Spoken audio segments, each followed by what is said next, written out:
Welcome মই মনোজ কুমাৰ নাথ আপোনালোকক মোৰ ইউটিউব চেনেলত ওয়েলকাম। তো দোস্ত মই এতিয়া বৰ্তমান ইয়াতে বাছ ষ্টেণ্ডত বৰপাৰা এটা নতুন কৰ্মস্থানত গৈ আছোঁ গাইজ। মানে বাছত নাযাওঁ, স্কুটিত আহিছোঁ, হেলমেট আছে, গাড়ী আছে মোৰ।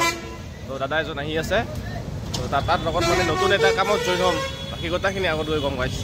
আৰু দোস্ত ইয়াতে বহি আছোঁ একদম পুৰা এইফালে একদম বাছ ষ্টেণ্ড গাইজ, ইফালে বাছ ষ্টেণ্ড আৰু বাছো আছে ইয়াতে গাইজ। 9টা বজাত টাইম দিছিল মোক, 9:30 বাজে আৰু গাইজ।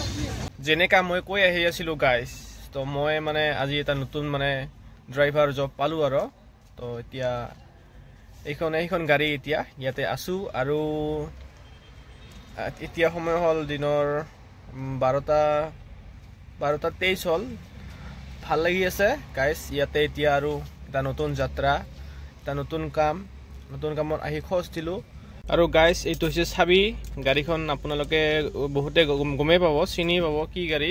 এতিয়া অলপমান মই দেখাই দিছোঁ, এইটো মোৰ মানে এতিয়া আৰু স্পেচ। তো এতিয়া এইটো গিয়াৰ, এইটো এনেকৈ মোজা, আৰু এইটো পানী লৈছোঁ মই, পিয়াহ লাগিলে খাম। তাৰপিছত ইয়াতে বহি আছোঁ আৰু গাইজ। এইটো চাবিটো চাওক, কি গাড়ীৰ চাবি হ'ব পাৰে কমেণ্ট কৰিব, যোনে জানে এইটো কমেণ্ট কৰিব কি গাড়ীৰ চাবি হ'ব পাৰে গাইজ।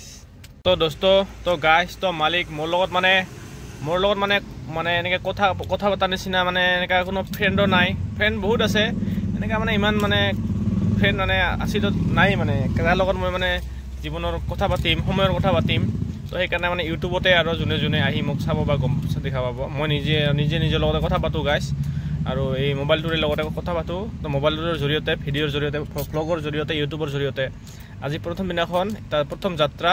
নাজানো এই যাত্ৰাটো মোক কিমান দিনলৈকে যাব, কিমান দূৰ যাব, কিমান ভালকৈ আগবাঢ়িব পাৰিম। তো এবাৰ মই ইয়াতে ষ্টাৰিংটো অলপমান ইয়াতে ছেভ কৰোঁ গাইজ, আৰু এয়া অন কৰি দিলোঁ। এয়া হৈ গ'ল অন। তাৰপিছত এয়া হৈছে এতিয়া এইখন হোৱাইট বিউটি নহয়, মই কিবা নাম ৰাখিম আৰু যিমান দিনলৈকে আছোঁ ইয়াতে। তো যিমান দিনলৈকে আছোঁ আৰু তো সেয়াই ভাল লাগিছে, একদম মজা। তাকে এতিয়া